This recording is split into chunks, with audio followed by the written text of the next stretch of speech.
Joe, Yes, Greg. I want to know how you feel about alien movies. They're the best. How do you feel about Terminator 2? I like Terminator 2. And how do you feel about the Titanic? Spoiler alert, I've never seen that movie, but I understand it. And I know what happened. Yeah, I've never seen it. It's a thing. Now it's a thing where I'm like, I'm not going to see it. We're going to add that one to the list. Why do you bring those three things up? I got the movie for you. Let's throw all three into a blender and get 1989's James Cameron's The Abyss.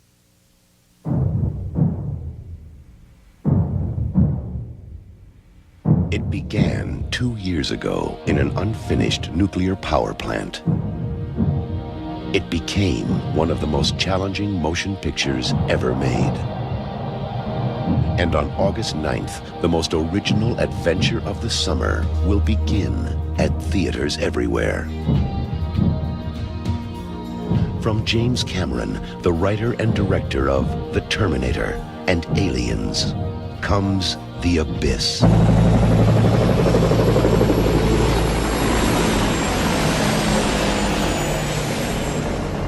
God, I hate that bitch. Probably shouldn't have married her then, huh? Hang on, gentlemen.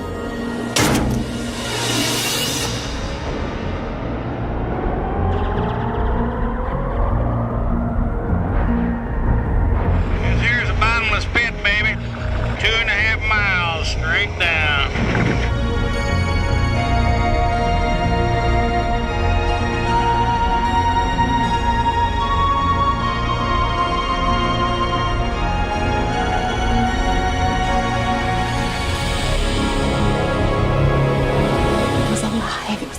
Like a dance of light. It was the most beautiful thing I've ever seen.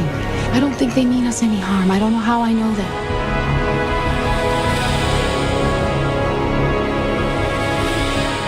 Whatever happens, it's up to us.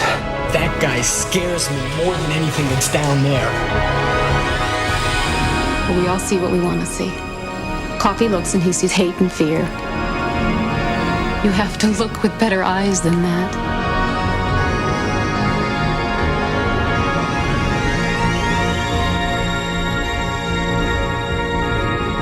Talk to me, bud, please. Do you hear me? He's coming up fast.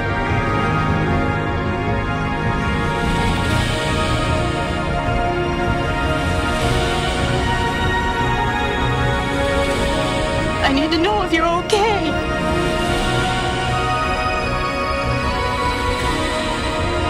You can't leave me here alone. You never backed away from anything in your life. Now fight!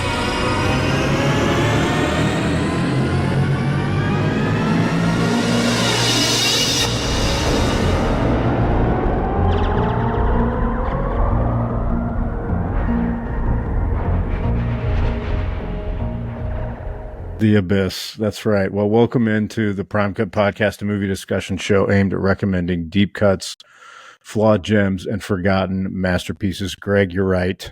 We are covering 1989's The Abyss, a fraught, combative movie production from my research. I don't know about you guys, but this was like a crazy movie to get made.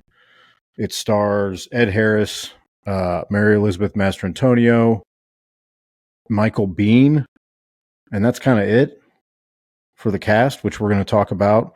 Yeah. This was a listener recommendation, Greg. What did you think? What are your first thoughts? Opening thoughts. So, I have a question for you. Did you watch the original or the extended version? I think it was the original because I read about the extended and I didn't see stuff that they said was in it. So I'm assuming I saw the original. Because here's the thing: for our viewers, or our listeners and viewers, because we're now on YouTube, we got to talk about that. So let's do business first. We're getting sidetracked already. The best way to reach us is theprimecutpodcast@gmail.com. It's our email address. We take recommendations there. We take critiques there. Generally, when we get a critique, Greg and I get together. We review the critique. We immediately delete it, and we never speak of it again. But we do take movie suggestions, anything positive. We love to hear positive things about our podcast. This was a movie recommendation from a listener. We're also on Instagram at prime_cut_podcast. We have a YouTube page that producer Marc on the ones and twos is working to spice up. That is Prime Cut Podcast on YouTube. What else, Greg? TikTok? I don't know. Talk about TikTok. We got a TikTok, man. It's getting hits, right? Prime.cut.podcast. Yeah, that's probably our most popular platform. Which is wild. And that's basically where we chop up video clips from the podcast itself. And then we put those on there. And as usual, this season and hopefully continuing seasons, we have producer Marc behind the turntable. You know, I'll tell you what. When y'all told me that we were going to watch The Abyss, I thought it was Applebee's or some shit. I've never seen this movie, but after watching it, butter my backside and call me a biscuit. It's pretty damn good. I'll tell you what, Mark. It didn't used to be available for streaming forever. Really? Yeah, like it. I believe that it has just become available like within the last year. You've only been able to like buy it on Blu-ray for 20 years. No, less than that. Yeah, less than that. Like Blu-rays, like almost it's super recent, and then 4K was almost not an option either for some reason. Like they just didn't want to do it. Yeah. So it's streaming on Disney Plus right now, or Hulu. You can get it through both of those services. And Greg, I don't know about you. I had not seen this movie. I've seen it before, but I probably haven't seen it in like 20 years. Yeah, it's probably more than that for me. Like I remembered big parts of it, big chunks of like, obviously the underwater stuff, that side of this movie we're going to dive into because the technical side of this movie is like kind of astounding, really. And to me, it outweighs the storyline and the characters because on this rewatch, I wasn't that impressed with those things. I don't know about you guys. I got some things to say about this movie. Okay. Well, as usual, we've done the business up front. We talked about where you can reach us, how to get a hold of us. Thanks for joining. What do you want to start? Do you want to start with James Cameron? Just talk about him here. Yeah. Let's talk about James Cameron for a second. That dude doesn't have many. Old Jim. He doesn't have many movies to his credit. But yeah, never heard of him. I'm sorry, you've never heard of James Cameron? Jim Cameron? We've all heard of James Cameron. This feels like the first movie to me, Greg, where it was like he started to get the reputation for being a major prick. Oh, absolutely. Yeah. Like, everything I read about this movie was like he was a straight dictator. Everybody hated him. He made Mary Elizabeth Mastrantonio like have a nervous breakdown. Ed Harris had to like pull over his car multiple times, just like randomly while working on this, driving to and from set and like cry because of the like rigor of all this stuff that he put these actors through and all this. Anyway, let's talk about him. He is a very commanding figure still. So what do you want? You want to run through his filmography here? Yeah. So his very first movie was Piranha 2. I mean, Did we not say all we needed to with Piranha 1? So I can't see that he where was Piranha 1? Do we know where that's at? I don't even know where that movie is. Well, so it's important to note, I think, that Jim Cameron started out as a model maker for Roger Corman. And Roger Corman is like a pretty famous B movie director. He made hundreds of movies. A lot of different famous people in Hollywood have like apprenticed under him. Scorsese worked with him a little bit as a young film student, Steven Spielberg, and James Cameron. And so it's interesting because he kind of starts as a model maker. And that's one thing that I feel like is like a lost art, because basically what that is you've seen it in Star Wars, you see it in this movie. A lot of movies from that time, when there weren't enough special effects, the technology wasn't there for special effects.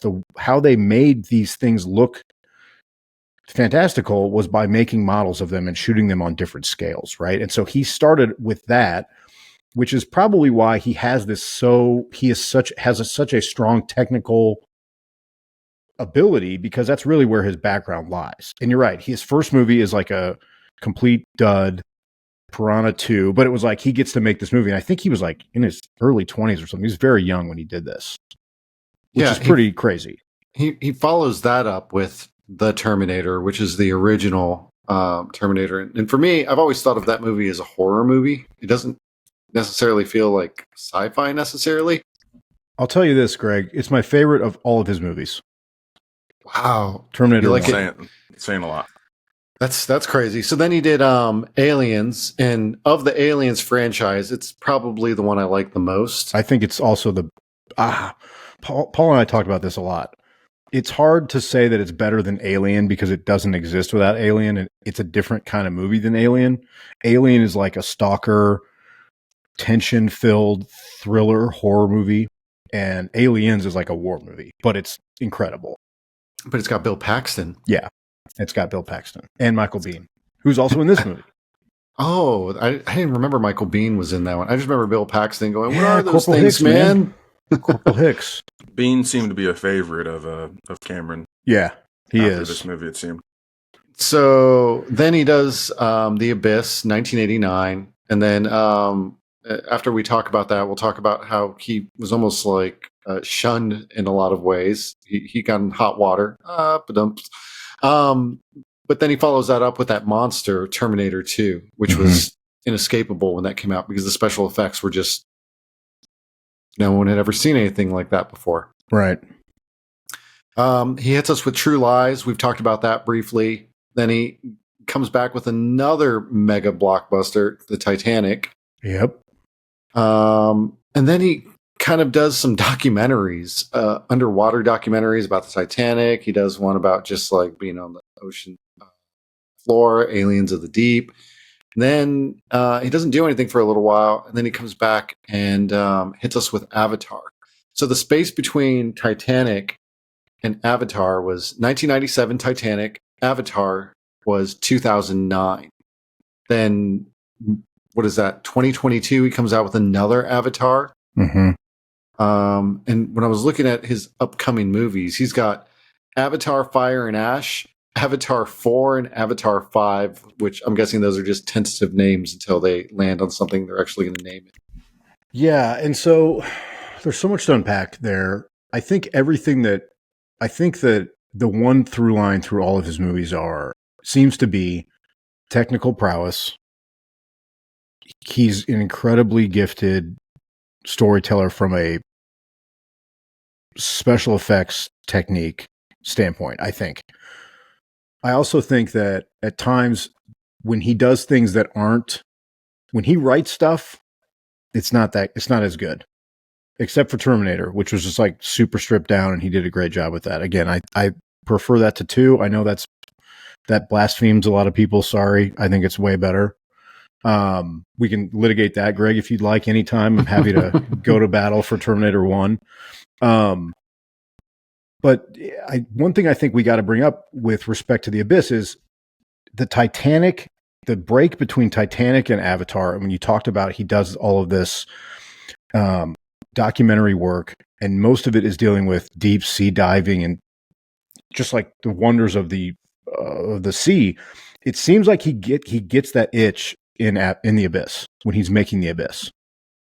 Yeah, the boy loves underwater. He loves really being underwater. To the point that he's like, there's almost so much to talk about here that I don't know if we're going to even talk about the movie because the technical side of this is so vast. I believe that he invented cameras to go deeper than any cameras have ever been in recorded history during that time frame. Yes, at that time, yes. This man is probably a genius. I think he's also the person who has been deepest in the ocean. He's also the person who's dived deeper than anyone ever, been in a vessel that's been deeper than anyone ever. I think that's true. You mean when he went to the Titanic? I think he went further than that at one point. Oh, okay. I mean, remember this whole thing with the that like billionaire submarine thing earlier this year that it imploded? Yeah, they were driving basically a homemade submarine with a PlayStation controller like a to the Sega bottom. Genesis. Yeah, exactly. He was like immediately was like, "This is not going to work." Like, and people were like, "Oh, shut up, man! You don't know what you're talking about. Like, you're a film director." And it's like, "Oh no, he's basically like a scientist." Yeah, that's true. Kind of crazy. His other thing that I would say about him is that all of his movies are expensive AF. Mm-hmm. Like every time he makes a movie, he's like trying to break the record because cost is no measure to him. That's right. And he's constantly making the most expensive movies ever. Every time he does one, it's like this is more expensive than the last one. Yeah, I think The Abyss was $70 million, and that was the most expensive movie ever made at the time. And then I think immediately after, is that right, Mark? Yeah, it equates to about $150 million now with inflation. But didn't he break? I think he broke his own record like the following, like 2 years with Terminator 2. He did, yes. Yep. So it's also interesting, like some of the back of the house stuff that I read about. Like this was the first movie to farm out special effects work to different studios. So he would like break apart the assignments and say, "All right, I'm going to give the crane scene where the crane like collapses and falls through that hole in this movie. I'm going to give that to one house, and I'm going to give the creation of like the alien, the underwater alien, that's going to a different house." And that's like basically how all these superhero movies are made now. There's like 12 different special effects groups, and they all have animators and special effects people, and they're all working on like different pieces of different things. And Marvel's always like, hurry up, hurry up, hurry up. But that's like a whole cottage industry that he basically pioneered in 1989 for this movie, which is like, again, like he's pretty cutting edge and continually like reinventing techniques. And I can't say enough about like his technical prowess, because I say all that to say he doesn't write a very good movie, I think, at times. And this one is just like, there's parts of it where I was just like, this is bad. Yeah, I agree. The ending of this movie sucks. I didn't like the ending. No. I also didn't like so I don't want to get into this too hard. We'll get there. Let's not pick apart the film yet, because I could go for a minute on the first like half hour. Are you an Avatar fan, Greg? I saw the first one because everybody was talking about you got to see it in theaters. You got to do the 3D glasses. I am a glasses wearer, so when I see a 3D movie, that means I got to wear glasses on top of my glasses. That's annoying. Yeah, I'm doubled up, like your blue blocker, like the old lady glasses. Yeah, I look like an old lady with my glasses on my glasses. But I will say that visually, the movie was really cool. Seeing it in theaters in 3D, very cool. And I remember the stories they were saying about how people were getting like sad after they saw it when they were coming out and realizing that the real world was not like Avatar. I don't know if I believe that that's real or not. It's kind of a stretch. Yeah, but it's cool. But I don't need. It's not something I'm going to watch repeatedly. I'll watch it every now and then, maybe. And when I say every now and then, like once every 10 to 15 years. I'm very, very much in a similar boat. I saw it. It's fine. I didn't see the sequel. I have no interest in 4 other ones. Wow. It's basically Dances with Wolves. I'm sorry. Look at Mark. He's upset. He's got something to say about the sequel. We'll get to Mark's opinion. I think it's okay. To me, the Avatar is Dances with Wolves, and I don't really like Dances with Wolves that much. The storyline is the exact same. It also speaks a little bit to like the clunkiness of some of the things that he writes. One thing that I remember extremely vividly from Avatar was like the MacGuffin is like the natural resource that they're trying to mine, right? Isn't that right? They want to corporate some corporation wants to mine this stuff, and the stuff is called unobtainium. You can't make that shit up, Joe. And I was just that's where I remember being like, this is what it's called. That wasn't like the working name. Unobtainium? Who wrote this? Exactly. Well, Jimmy Cameron wrote it. That's why it's in the movie that way. I'm sure they were like, we got some notes, and he was like, nope, you don't. I'm not taking any notes. Thank you. I feel like Mark really likes Avatar. Well, I feel like for me, I'm from a younger generation. Mm. When Avatar came out, it was a mind-blowing experience, at least for me. Sure. This isn't really an act. I did grow up in a small town. When I went and saw Avatar in 3D when I was in high school, that shit blew my mind. I was blown away. I didn't have a PC, a computer. I had like an Xbox. We had, DSL, internet. So when I saw that shit, it blew my mind. Now, I think the problem was it took 10, 12 years to make the sequel, right? Mm-hmm. How long? Too long. Yeah. 13 years, I think, right? Yeah, the fact that you would have to go back and rewatch a 2.5 hour, 3 hour movie made in 2013 just to kind of know what's going on in this one, I get. But that second one was incredible, man. That was the effects alone. Mm-hmm. And guess what? It's in water. And what does James Cameron do best? He loves the water, man. He loves the water. That man's a fish. And watching all the production for that, it's really cool. I won't go too much into it. Well, but I think you're hitting on something. I think you're hitting on something which is again, it ties to the through line of his career, which is even if you don't like the movie or if it's kind of weak on story and characters maybe aren't that well developed, and you're like, I don't know. The technical side of everything that you're seeing is like staggering. Like there were times in this movie, guys, where I was like, I'm not even invested that much in the storyline anymore. I'm just thinking about how the fuck did they do this? How did they do this? Physically, did they get these actors down here? How did they film this? Was Ed Harris really submerged in like this fluid that he's breathing in? Like, obviously not, but what the fuck? It looked like he was. Like, that was crazy. Right? I mean, that's insane. Almost drowned. Yeah.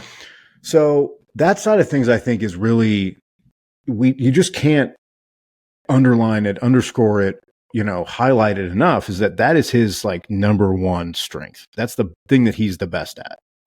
And I think that's probably why he gets the leash as long as it is, because he always delivers when it comes to the technical side of things, and those things draw people in. They make money. They make tons of money. I mean, Greg, if I told you that Sam Worthington was going to be in a movie coming out this year, you'd be like, I'm never going to see that. But that Avatar 2 made however many millions. I'm sure it's, in the crossing the $1 billion, probably more than that, because of James Cameron, not because of Sam Worthington, right? It doesn't even really matter that Sam Worthington's in it. Right. Yeah, I mean, the guy does big movies. And as far as this one goes, he got a long leash because he delivered with Terminator, which set him up for Aliens, and Aliens was a successful movie. Mm-hmm. And so he got a long leash, but man, you give him an inch and he took a mile on that one.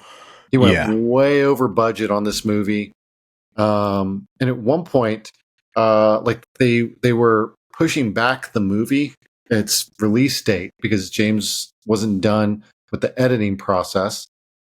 And so Fox, I believe it was Fox, they told him that if he wanted to push the date back, he was going to have to give up half his salary. And so he did. And he gave up half his salary to push the date back on this movie. It was supposed to come out, I think, July 5th of 1989, and it got pushed back to like the end of July, like 20-something. And he still wanted to push it back even more. And eventually what happened was Fox threatened him that he needed to finish the movie, or he needed to personally go to 1,200 movie theaters and describe the movie to the people that were going to be there. Oh my God, that's great. And so that explains the ending for me, because he was in a rush. Like, for sure.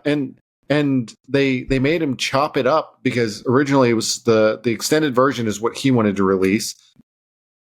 But he had to cut off so much stuff, which if you look at them side by side, the theatrical release versus the extended version, they're two different movies. Mm-hmm. The story is completely different between the two movies. Yeah, and again, he's okay sacrificing story and character for visual effects, special effects, technical prowess. Like he's like, well, I'm not cutting out any of the crazy stuff, but if you want me to like change the ending and make it shorter or whatever, like okay, who cares? Right. It was. I think he cut out all the Cold War. Yes, that's stuff, what I heard pretty too. much, right? Yeah, because that was like a big driving factor of like why this warhead was like such a big deal in the sub and all that stuff. And in this movie, they're like, yeah, there's a sub and, you know, we got to get it. But they didn't really drive home the whole nuclear war face off with the Soviet Union, which of course you know about, but they didn't make it a priority in the movie because he was like, I don't know. You don't get to see that big old wave either. That wave looked fantastic. With the tsunami stuff. CGI. Yeah. I think there's two versions of that wave as well that were released. There was one that was like really bad graphics, and there's another one where they doubled back and they fixed it. Joe, have you ever seen the movie Deep Star 6 or Leviathan? I have seen Leviathan, yes. So both of those movies were like underwater kind of horror movies. Yep. And basically before The Abyss came out, some other companies rushed to produce these other underwater movies to try and beat The Abyss to the punch. But obviously both of those movies were a bit of a dud. Yeah, it's interesting because I actually thought of Leviathan when I was watching this movie. And it's similar where it's like a research team is on the ocean floor and bad things happen and there's a monster that gets into their facility. It's fine. But you can tell that this is like, Cameron is like, he's like super like kind of saccharine, hopeful with this whole alien, and it's not really a horror movie. And I don't know. I like the idea of what he's doing, I think, but I don't know, Greg. It feels like it's a mess. Yeah. It feels like there's too many stories all at once. Agree. Yeah. And we're going to get into that because there are things that I really did like in this movie that I thought were well done. There was cool stuff. I want to talk about that. I want to talk about the other two leads and then the third lead who's kind of in the shadows a little bit. Let's talk Ed Harris really quick. Ed Harris thoughts. Greg. My favorite Ed Harris movie, Enemy at the Gates. Great Ed Harris. He's a Nazi sniper in that. That movie kicks ass. Yeah, he's great in that one. My follow-up favorite Ed Harris movie is probably The Rock. That's my favorite one. I think General Xavier H. Hummel, I think is his name. Yeah. He's great in Apollo 13. He's great in The Right Stuff. He's great in State of Grace. He's great in Just Cause. He's great in Absolute Power. I mean, I'm just like rattling things off here. End with the Gates. Great call Coach out. Jones in Radio. Yeah. Radio. History of Violence. You guys ever seen that? Yeah, it's a good one. Excellent. Makes a lot. He makes a lot of movies. He was in. I don't remember him in this because I've only seen it a couple times, but I did remember liking it. He was in that Ben Affleck movie, Gone Baby Gone. Oh man, I love Gone Baby Gone. That needs to be added to our list, Greg. He's great in that. We need to put that on the prime cut list. That's a good movie. Prime cut. I think that one's a deep cut for sure. Definitely a deep cut. One thing I got to say about Ed Harris, good actor, can be a lead, is probably better in an ensemble. Yeah. Doesn't feel like he's playing outside of his ability a lot. Like sometimes he does an accent. Maybe he changes his hair, but he's pretty like, he stays kind of in the frame a lot as himself, which I think is cool. He's also a bald guy. Gotta love it. And he rocks it. So that's a big points for me. You two boys have hair, so you don't care. But for me, when I see a guy who's like balding, he's like, I'm going with it. You're like, all right, respect. Here's a little tidbit for the listeners. We don't know if Joe is actually bald or not. I mean, like, he doesn't have hair, but he started shaving his head at a young age when he still had hair. That's right. So we don't know how much is actually there if he were to let it go out. And I can't abide by letting it go anymore. It's like, this is the look. It's been this look since I was like 19, so this is it. I don't know. But I think I would be balding. Let's put it that way. Fair. Okay. One way to find out. Yeah. Yeah. Fat chance. So Ed Harris is our lead in this movie. I think he does a great job. Yeah. He's got anything else you want to say about Ed Harris before we move on? Well, I would just say his role, he plays the leader of like a deep sea oil rig team. And he is, I would say, he comes across very authentic at that role without having to get into like, oh, he spent a year on the rig trying to learn how to do it. Like he wasn't going method or anything like that, but he comes across as like a blue collar guy who's relatable, good leader. His people respect him, and he puts himself out there kind of, he's willing to take the risks all the time, which I think was admirable. He is good in this movie. Right. He has, Mark, you agree? well, I was just going to say, he has one of the best scenes that I've seen him do in the movies that I've watched. There is a certain scene, I'm sure we'll talk about it. It's the resuscitation scene. Oh yeah, he really goes for it. I was locked in. Mm-hmm. I don't think I've ever seen someone. I mean, after hearing about how long that scene took, which was maybe 8 hours total. I think a lot of the scenes were like that. There was a lot of scenes they talked about where they'd be underwater filming scenes for a few days, and they would get one scene after filming for a few days. Like this movie took way too long to make. We talked about how they were 10 million over budget on this and how Fox threatened them. But at the same time, Joe, he didn't necessarily go method acting, but James Cameron required all of the actors to become certified divers. Yep. Because they were going to have to be underwater so much. The cast and crew, there's a lot of talk about how much they hated making this movie. Like it was kind of traumatic in a lot of ways. Mm-hmm. They had some names for the movie, like behind the scenes. They were calling it Son of Abyss. Life's abyss and then you die. Yeah. They had a few names for it where they were the abuse. The abuse, yeah. Yeah, they were calling it that too. And there was a little misconception here. There was a rumor going around that Ed Harris specifically refused to talk about this movie after making it. That's actually not true. It's a misquote that happened. He was doing an interview for another movie, and one of the reporters kept trying to get him to talk about The Abyss. And so finally he goes, "Yo, I'm not going to talk about The Abyss. I've got nothing to say about that movie." And so the reporter was like, "Cha-ching," got it, ran with it, and made it sound like Ed Harris was never talking about The Abyss again.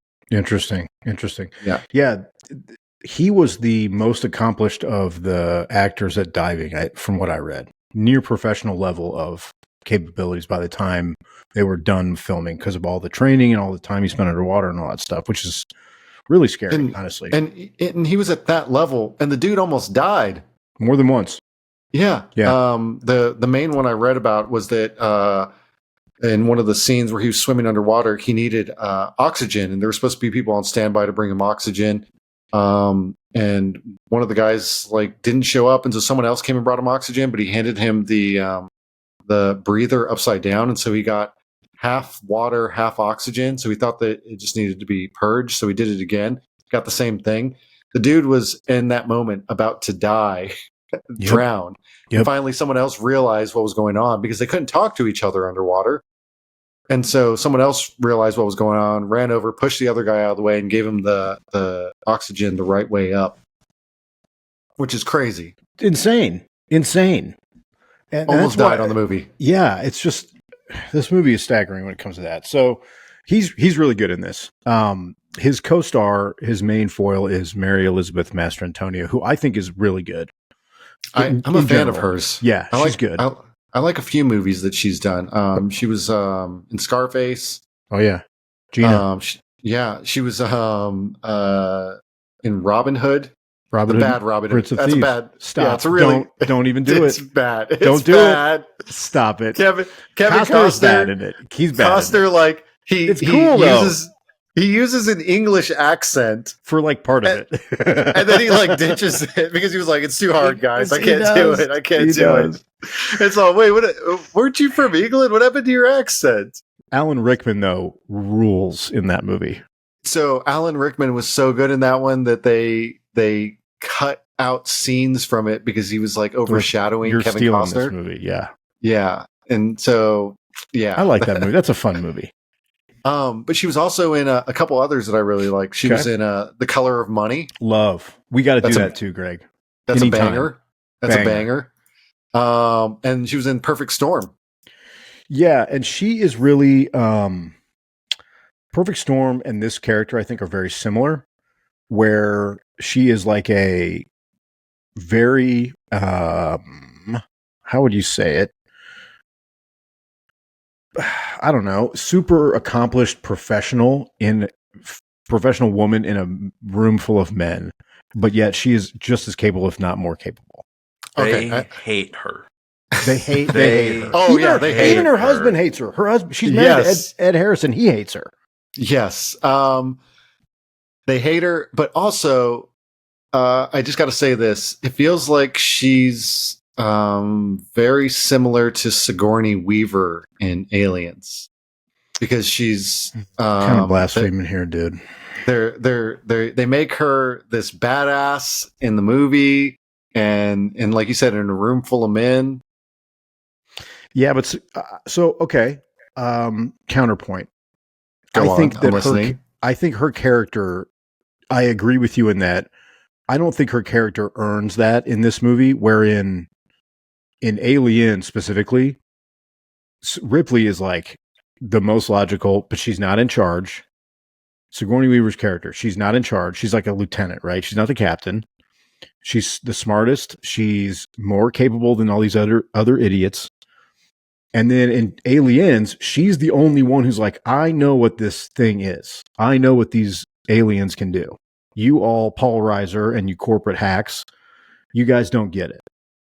So I think you're right. I don't think they build Mary Elizabeth in this movie nearly like they did for Ripley, because I think Ripley's like one of the greatest characters ever. Oh, I agree with that. She's awesome. They do a couple cool things with her. In the very beginning of the movie, they show her character, Mary Elizabeth's character, on board this flatbed submarine station thing. And they show her like walking with Ed Harris, and she's like adjusting all the knobs, like then he's adjusting them back. Like it just kind of gives little hints that, hey, she knows some things here. Yeah, she knows.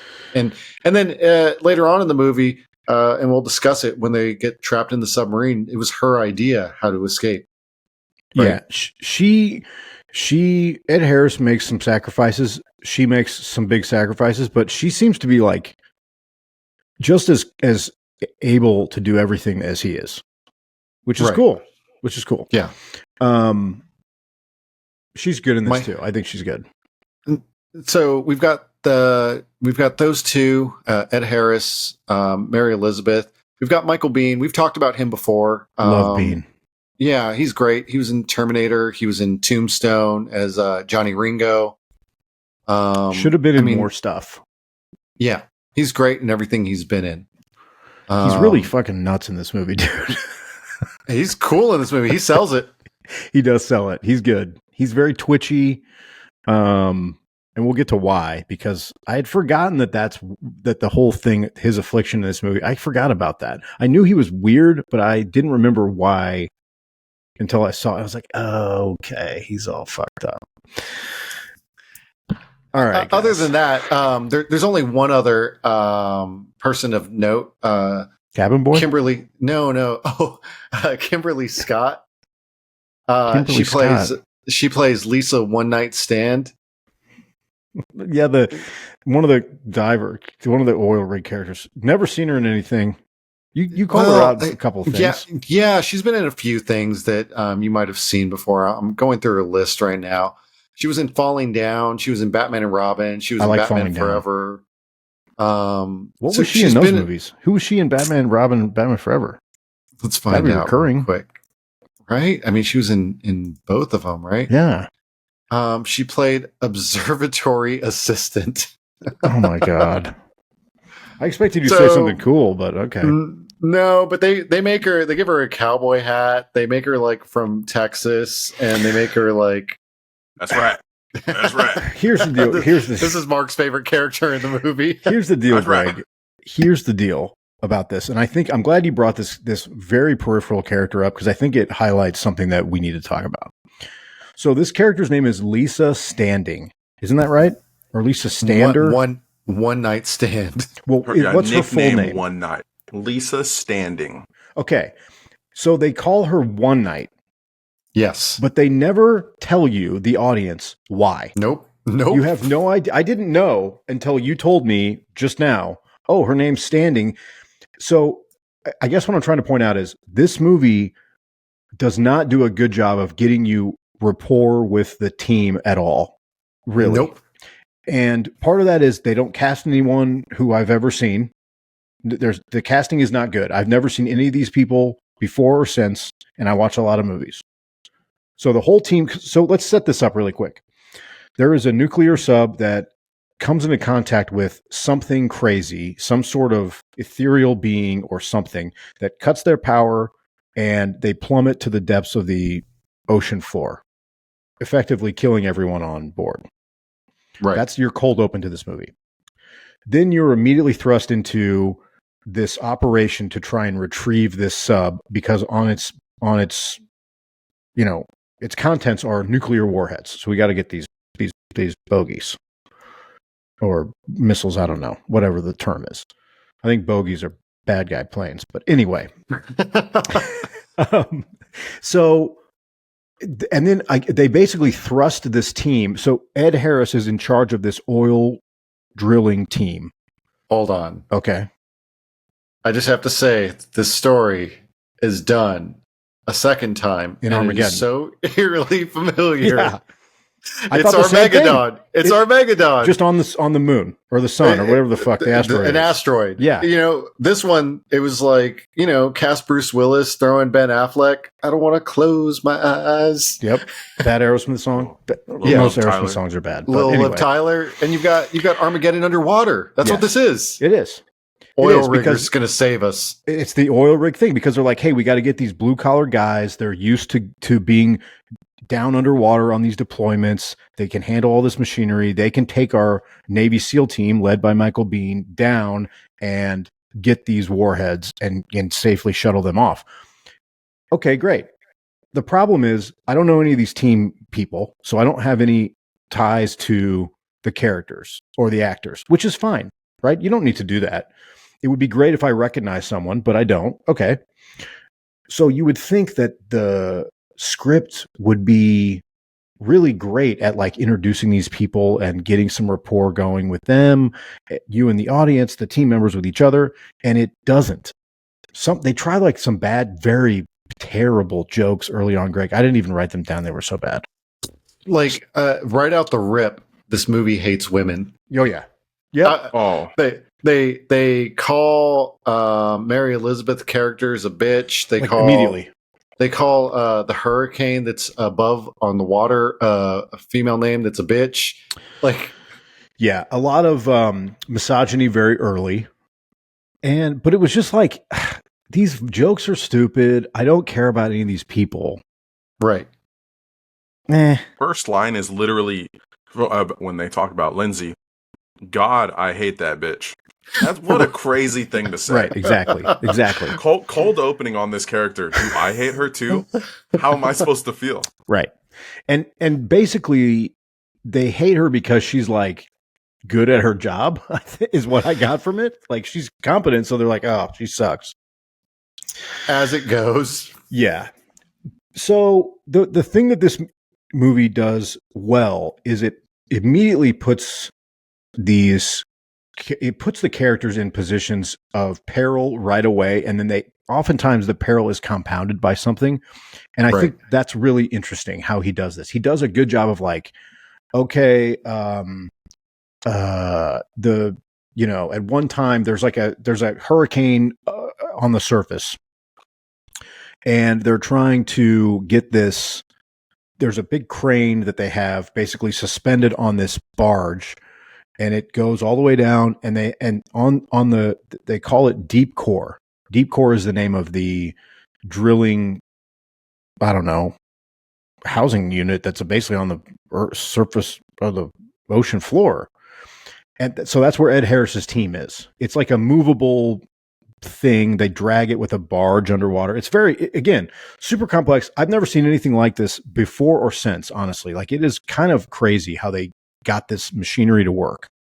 Yeah, they did this whole thing filmed in they were in, I think, South Carolina, and they built a tank that was something like 75 million or 7.5 million gallons of water in it or something. Yeah. And they built it out of an old reactor that they just filled up with water. And then they I saw this too while they were filming it. They didn't want to wait to start filming. James Cameron was like, let's go, let's make it happen. But they didn't balance the pH of the water. So after a couple days, it got real foggy. Couldn't see shit. They couldn't see shit. And so they decided, let's add more chlorine. So they add more chlorine where they're going to be filming everything underwater. And people's hair started getting bleach blonde. And that was like, oh, cool. We just look like we're into surfing a lot. And then after that, then they started to get skin rashes from the chlorine. Like, they got messed up. Yeah, and that's the water all the time. That's like tip of the iceberg for this stuff, really.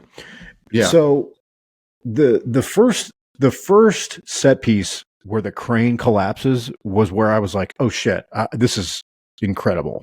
Honestly, right. It's cool. It's peril. Cool. Yeah, I'm scared. I'm very nervous. much so. Yeah. So the crane that they're trying to drag this. What are they trying to drag? Were they trying to drag the boat? The flatbed under the water. They were using the crane to move it under the water. But the we'll call it the substation. How about that? Okay, I like that. That's good. So they're in the substation, and it's close to a drop off in the water, and like the drop off is supposed to be something like 2.5 or 3 miles. So however far they're at a safe spot. But the crane falls off, and they get a heads up from above, like, hey, the crane fell. It's coming down. It's like it crumples. And how they did that, I don't know. But it this massive crane gets twisted metal, and it plummets, and it's going to land on the substation. And they have the sonar going, and it's pinging, ping, ping, ping, ping, ping, ping, which was nuts. That was crazy. And the funny part for me was like you could see Ed Harris looking up, but they didn't have windows above them on the ceiling. I was like, what are you looking at, dude? It's like when you go into like a parking garage and you're like, it says like low clearance, and you like duck down. You're like, I'm an idiot. There's nothing here. Yeah. So they're looking at that. Anyways, that crane comes crashing down, but it goes over the drop off, and so it starts pulling the substation with it. Yes, dragging them, and you're like, whoa, this is a bit concerning. Yes, to the point that it finally like stops right at the edge of this like cliff, basically. So they're not, because if they were to go over this cliff, that is like you're plummeting. That's the abyss of the title, and it's like that's it. There's nothing. It's the pressure's too great. There's no light. Everything would just implode, just like those billionaires that went down to look at the Titanic with the Sega Genesis controller.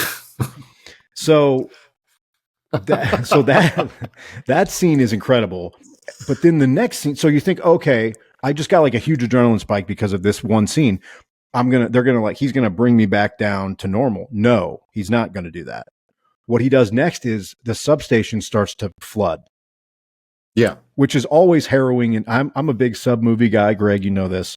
I love sub movies.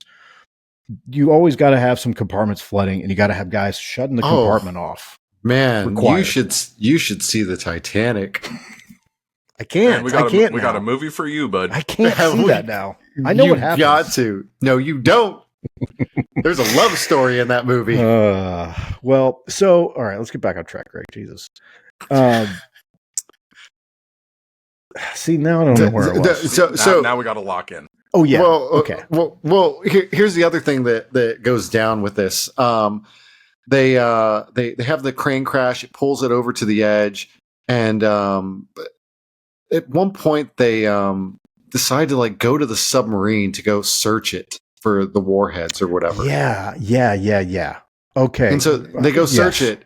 And I got to say, when they go search it, this whole thing feels very much like the movie Event Horizon to me. Oh, yeah. That's a scary movie. That's a good one. Great movie. Because they go to this sub and it's kind of like it's abandoned, so they're finding bodies in it. And that's similar to Event Horizon. And they Scooby-Doo it and they decide like, hey, let's split up into groups. Of course. And one guy comes into contact with this entity, right? It's unexplained. Some force or force field or something. It surges all the electricity. Yeah, surges, which is exactly what happened to the sub in the first place, the original sub that you see in the opening. Right. So when do we get the substation flooding? The substation flooding is exactly that. When the crane comes down, it hits it. Yeah. I was really impressed with that. Technically, that scene. I thought that was insane. Like how they started flooding everybody with the water and filling all the compartments. The actors are like running through these gangways, jumping through hatches and ducking over like valves and stuff. That was crazy. Okay, so at the beginning of the movie, they show Ed Harris's character with a wedding ring, and he throws it in the toilet, and then he leaves the toilet. And then he comes back like half a second later with regret, dips his hand into the blue liquid of the porta potty toilet and pulls out the wedding ring and puts it back on his finger. Anyways, that comes back into play later. That sets us up for a moment where he's running through the substation that's flooding, and these doors are closing automatically.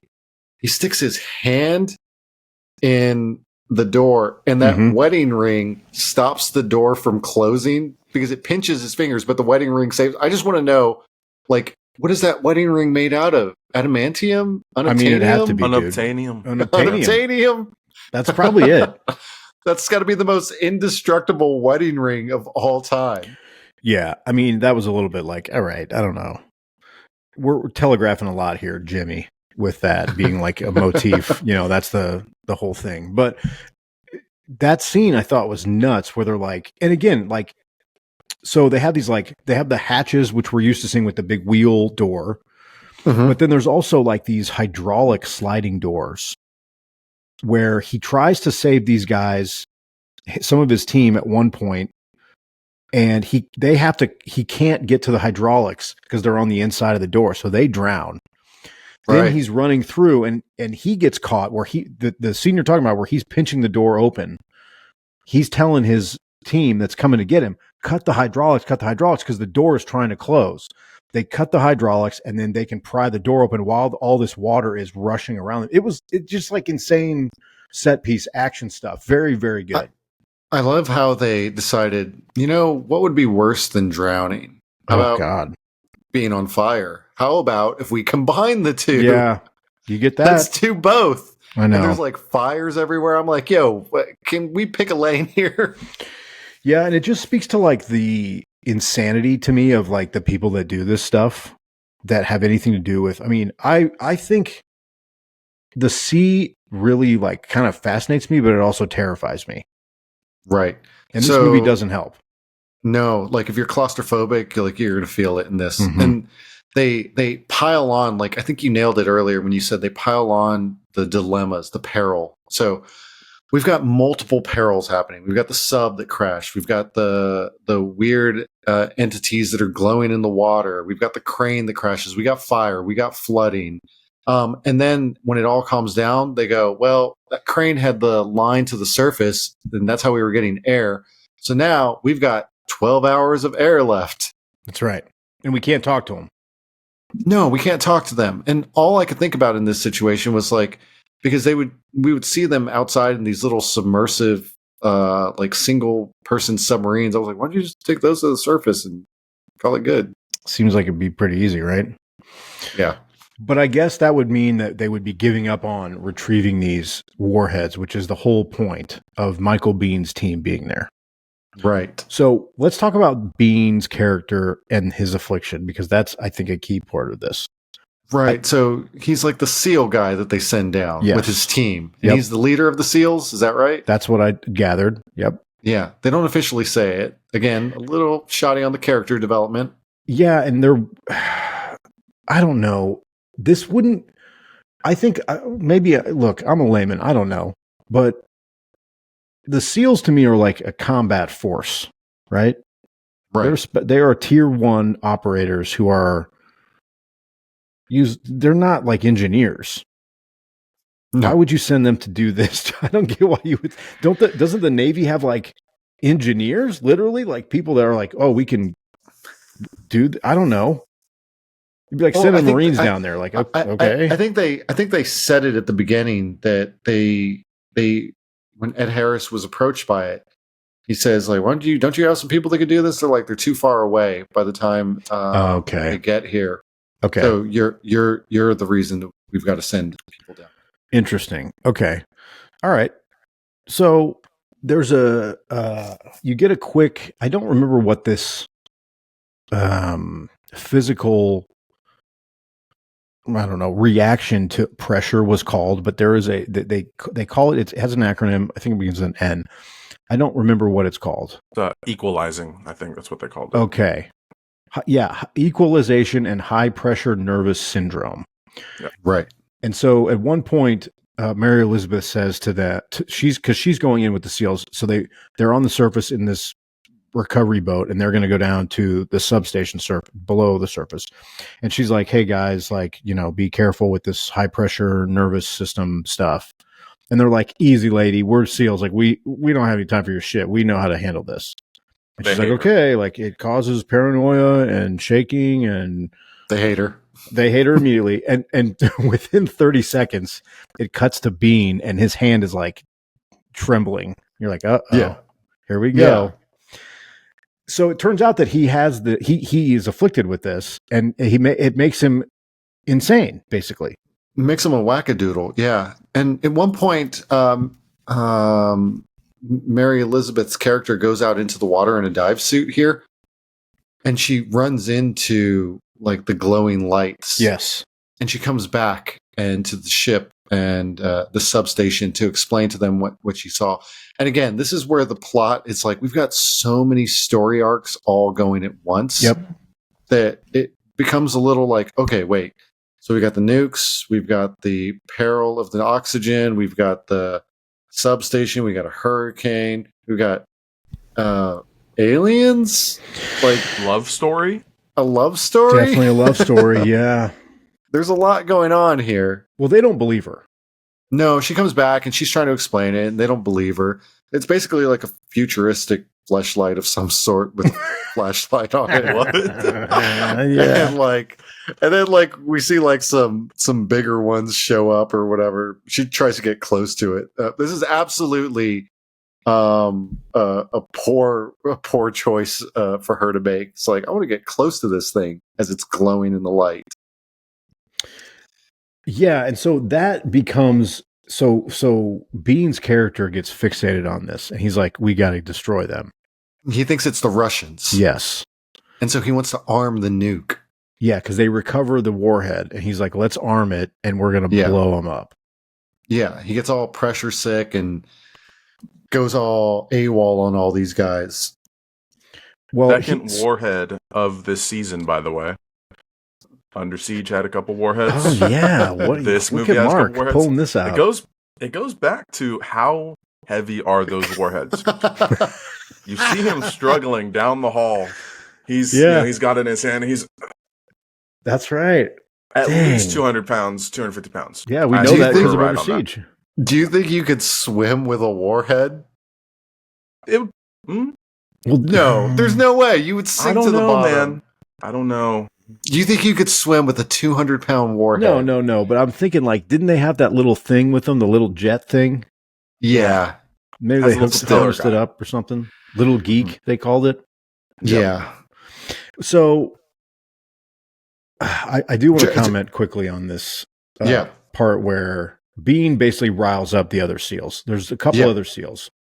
And he's like, hey, boys, they're all in on this. We got to blow up these Russians. And I really loved. So he has one guy that kind of dissents, and he's like, that's insane. If you do it, like, it'll blow us up. Like, what are you fucking talking about? Basically, like, we can't survive the blast either, you psychopath. there's a scene of Biehn when they're all kind of like discussing his arms are under the table and he's cutting himself. What was that about? I don't know, Greg. He has a huge combat knife and he is like, it's like a Rambo knife. Yes. And he is like slicing into the top of his forearm. It's so weird. But he's doing it under the table in secret. Right. Like, and they never come back to that. No. I think that they were just trying to show that he was unhinged. Yeah, like he can't control himself. When I saw it, so we kind of skipped over it, but basically the thing, the NTI is what they were called. Yep. Comes in, right? And Lindsay's character touches it.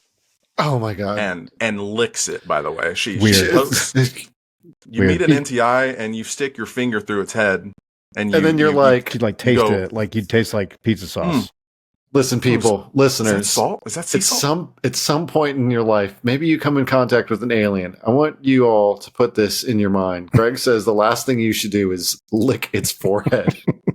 We did skip that, Mark. Thanks for bringing us back. Basically, it comes in the form of because there's like a pool in the substation where they submerge that lets them get the little subs out of the substation. That's right. The entity comes into that pool and kind of like basically snakes its way through the substation, and it looks like the T-1000 in Terminator 2 when it's the Mercury.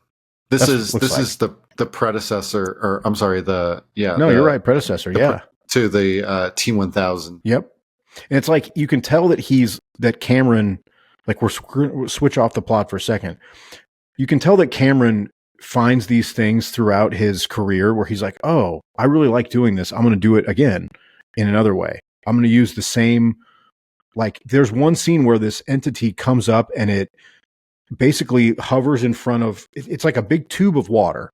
It hovers in front of Mary Elizabeth and it mirrors her facial structure basically. And the first thing I thought of was like, oh, remember in T2 when he's the motorcycle cop and he's got the motorcycle helmet and the glasses and it does that. He did the same thing. Right. So Cameron's just like playing the hits again. Same with Titanic. He's like, oh, deep sea. I'm doing all this deep sea stuff. I did it with the Abyss. I'm doing it on Titanic. This is like his shtick is that he finds something he likes and he goes back to it. He does it again. He created this, or he pioneered the creation of this CGI. Yeah. It did not exist. The water ripple effects, the way it moved, everything. Pioneered it, which is absolutely insane. It's insane. And Mark, I think it's astute of you to bring that up because this movie is old.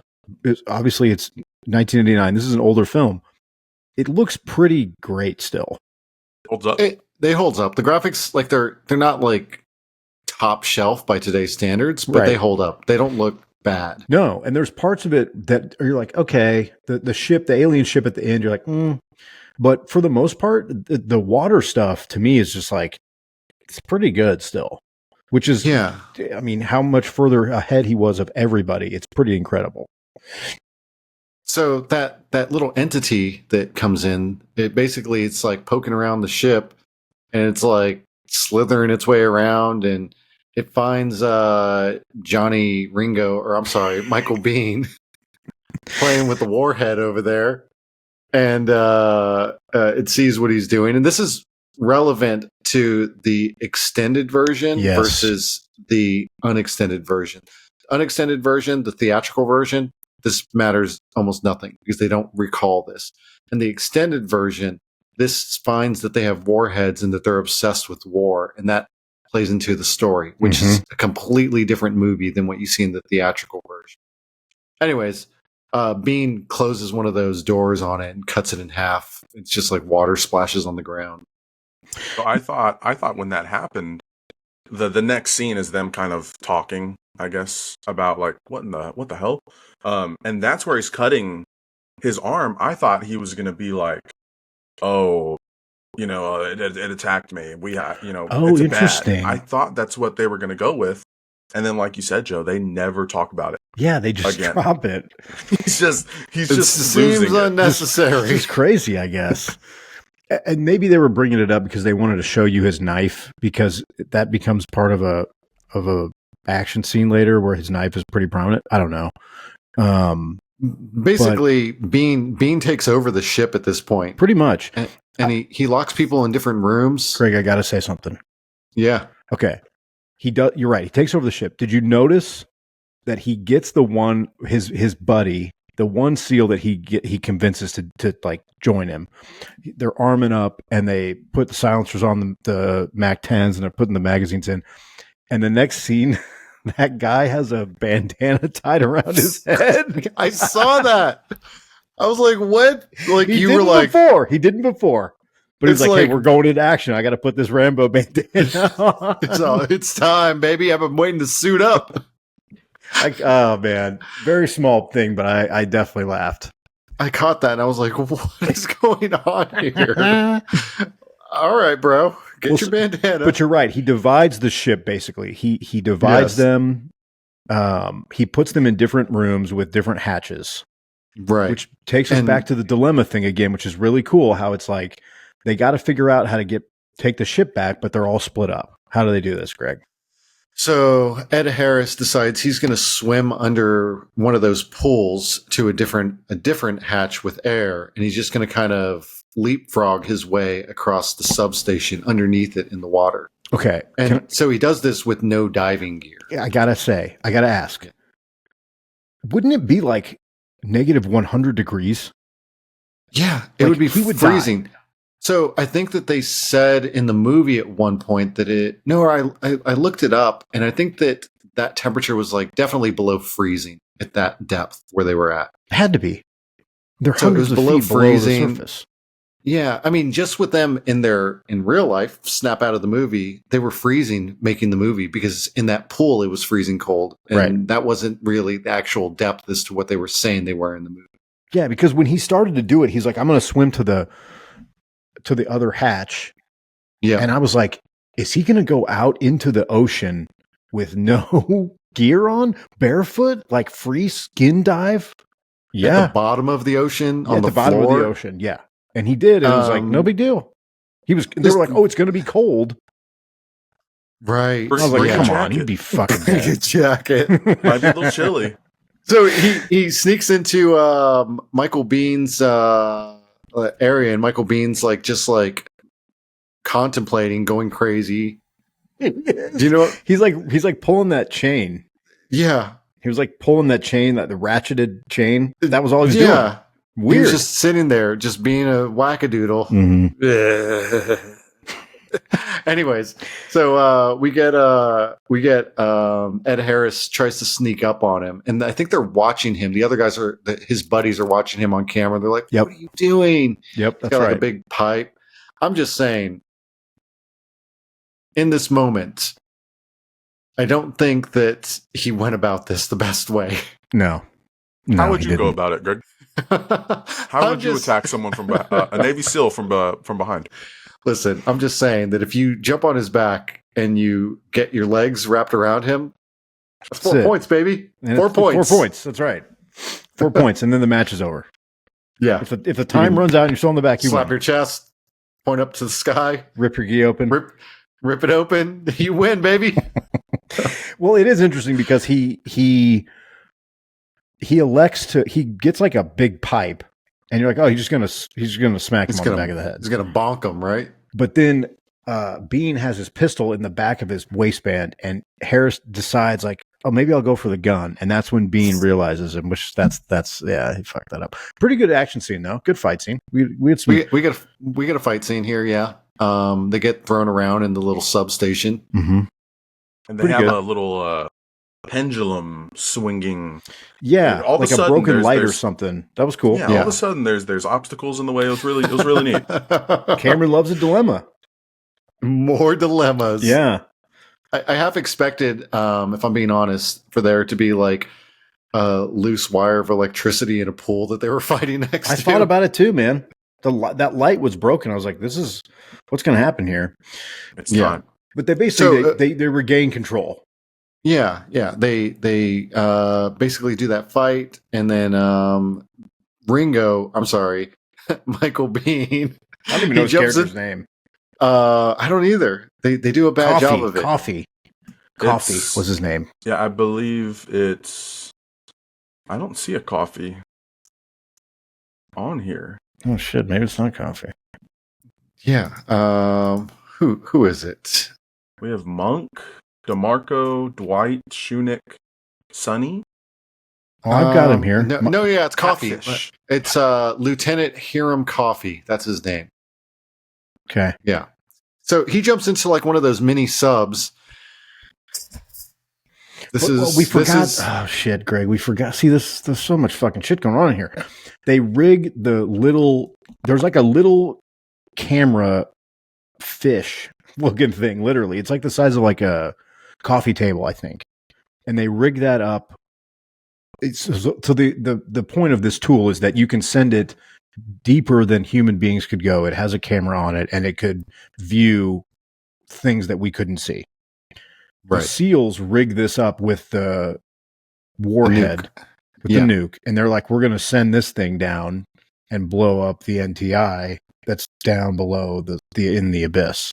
Right. He sends it off.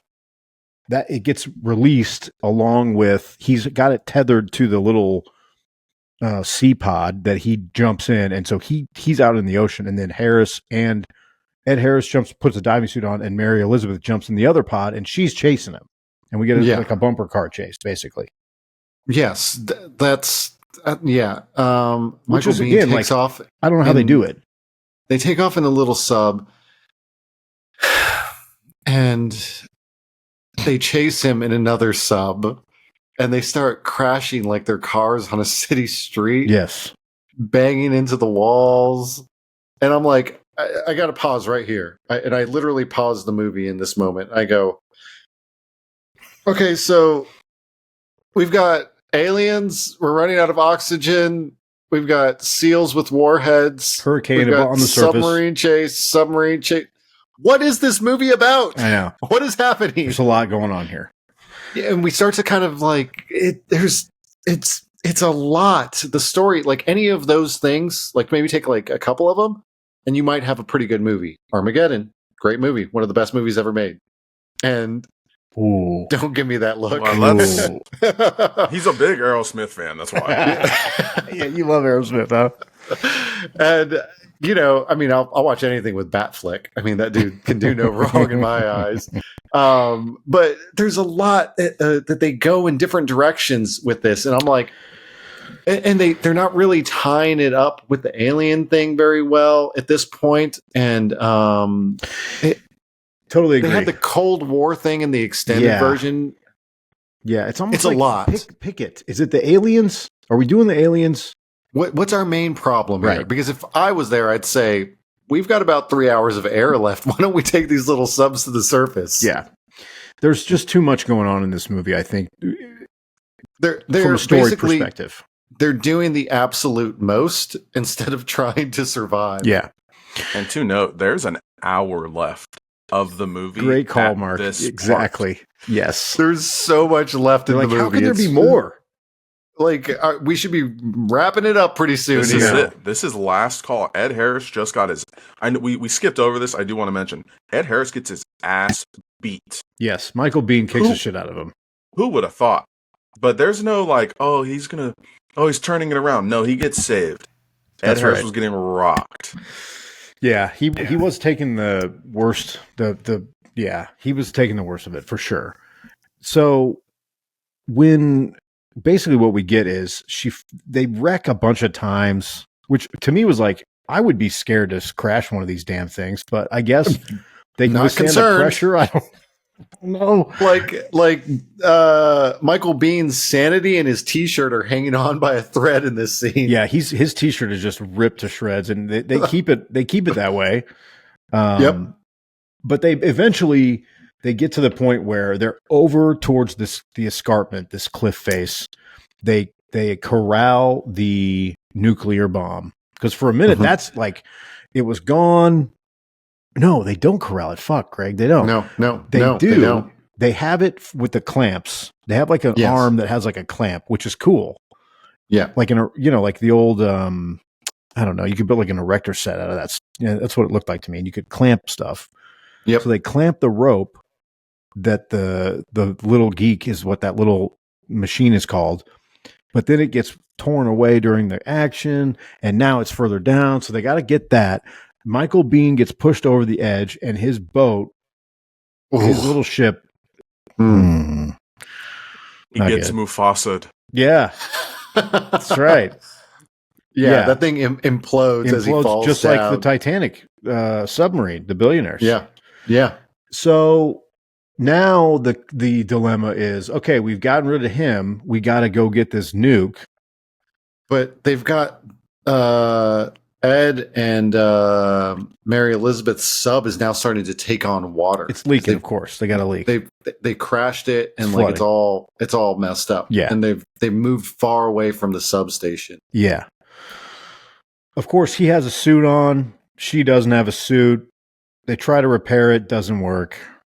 I got something to say about that. I'm gonna go a little off topic here, Okay. but it's relevant. So yes, you're right. They've got one suit amongst the two of them. Mm-hmm. A few years back, I used to work in Alaska. What? I didn't even know this. And it would I get did down know this. to, Never mind. Go on. yeah, it would get down to like, let me just put it this way. For people that haven't been to Alaska, it was a bit of a shock for me. I was in the back of my cab driver's car, Squid, what up? And I noticed that there was plugs hanging out the front of all these cars, like wall sockets. And I asked him about it. I was like, what are those for? He goes, oh, that's because when they get home at night, they plug in their cars and it's got a heater wrapped around the motor so the oil doesn't freeze. It's like, oil freezes? And I looked it up. Oil freezes at like negative 60 degrees. Wow. So I'm sitting in the back and I'm like thinking, as I do. And I was like, man, that would be crazy if we broke down and it was negative 60 out here. And I go, hey, Squid, what would we do if we broke down out here and, you know, we're stuck out here in negative 60? He goes, oh, well, I got a suit in the back that'll you can put on and it'll keep you alive in these cold temperatures. I was like, oh, cool. I was like, that's smart of you, Squid. And I go, wait, you have two of those? What about my suit? He goes, nah, buddy, I only got one of those. I go, yeah, so what about me, Squid? And he goes, well, we'd have to take turns wearing it. I'd be like, I'm just gonna have to trust you on that one. Damn, that's scary, dude. Yeah, so that was my experience, which reminded me of this because they had one dive suit between the two of them. So yeah. So that's the situation they're in right now. Okay. Now take me through the decision they make together. So they're trying to figure out, like, and at this point, this is again where they show that Liz, Mary Elizabeth's character, is smart because Ed Harris is like freaking out. He's like, come on, think, you're smart. What do we do? How do we figure this out? Because they can't figure out how to patch the hole. Again, they're slowly starting to flood. And this just plays on to people's fears of being drowned and being claustrophobic in a submarine. And so they're trying to figure out, and they're like debating on different things. And she goes, if you tow me through the water, it's so cold that my lungs will stop taking in water. I will drown, and then you can resuscitate me back on the substation. And they deliberate this, and they try and figure out if this is the best solution, and they decide this is what they're going to do. But when they decide this, it doesn't make sense. Like, okay, we've made our decision, and they decide to wait until the sub fully fills up with water, and she drowns in his arms in front of him in the sub. Harrowing. I would have been like, why don't we get a head start? Just and put me out there. I'll drown halfway through. I don't need to drown and then you take me back. So yeah, she's really good in that scene because she's like is having like second thoughts as the water's like rising there at the roof. That's terrifying, right? Awful. Yeah, I didn't look into the science of this, Greg, but I think it's fucking shit. Well, yeah, it might be. There's no way this works. You know, we're talking about a movie with aliens, and that's the bone you gotta pick. Well, I mean, yeah, that's true. But so they basically do that. They get her, he swims her back to the substation. And this is the resuscitation scene that Mark was talking about earlier. Well, when they did that that swim, they filmed it, and obviously she didn't have dive gear on, so they actually had to film her holding her breath while she got dragged by Ed Harris through the water. Yep. Back to the substation. Yep. They get to the substation, and she's unconscious. Like, he's phoning in ahead of the time and letting him know what's going on, and telling him, like, get the paddles out or whatever. They get him back to the substation. They throw her on there. And this was a real controversial scene behind the camera, because she's freezing in real life, and they throw her on this cold platform. They rip her shirt off, so we get like her chest fully exposed, and we get Ed Harris trying to resuscitate her, and it's not working. And at this point, like, he kind of gives up. And he starts calling her a bitch and slapping her. Like, it's just like, wait, what? Like, but behind the scenes, that scene, Mary Elizabeth walked off the set because they ran out of film, because they kept reshooting it over and over, and she had had enough. Yeah, and she screamed to James Cameron, like, "We're not animals." And yeah. So she actually doesn't really talk about the Abyss nearly as much as Ed Harris. She actually has a little bit of a bone to pick. But I think Mark's got some things about this too. Mark? The scene where she's like laying down and she's on that steel platform, they actually, when she did leave, Ed Harris kept going. So when you're watching the shots, and it gives it a real intense viewpoint, because you're looking up at Ed, right? And he's yelling. He's screaming at the camera at the top of his lungs. He did that without her there. So he was just running that for 5 more hours, 3 more hours. I mean, you got to give it to him. I think the pressure of her leaving made that moment even more astounding, because Ed Harris had to buy in at that point, and you can feel it. Like, you can actually feel his emotion in that scene. I was so locked in. Yeah, he's like beautiful. Going for it. I mean, he's like, they're doing the chest compressions, he's giving her CPR, the defibrillator patterns, he's yelling at her. Eventually she's revived. Right. It works. And then we carry on with the story. Yeah, now we got to get rid of the bomb, because the bomb's down there. Yeah, the bomb fell off the cliff. And then we get another crazy scene where apparently was pretty traumatizing for Ed Harris. And we didn't talk about this in the beginning, but just to catch you up to speed. In the beginning, they talk about this liquid that you can put in your lungs that'll help you with the pressure when you get down underwater. And they show an example of it with a rat. I read that this is real. I think this is actually a real thing. They've never done human trials on it, but they've done it on lab rats, and it's been successful to where you can breathe oxygen, like oxygen-rich water somehow. I don't know. What's even more insane is that they did put the water. So in this scene that we're about to talk about, Ed Harris has his, he gets in a suit with the water filled up. It's his first time doing this. It's actually in there with him. Yeah. He can't breathe it. He is, every scene that you see from that point on, he is submerged in that water, not breathing it. In the suit. Nuts. In the suit. Ed Harris is a badass. Learning how to scuba dive, holding his breath, that guy is hardcore. Like, if he I don't know how badass he is or how method he went in his new movies. He sets the bar here. Yeah, that's crazy. Call. So he's in the dive suit, and they fill it up with water. Explain it. He's got it looks like a spacesuit almost. Yeah, and they start to fill it with this pink, maybe orange. I'm not sure what color it is. I'm not great with colors. I thought it was good pink. Guess. It's like a pink orange. Yeah. Okay, so we've got salmon water filling up his spacesuit, and you see it kind of go from his chin over his mouth and then over his nose and then all the way up.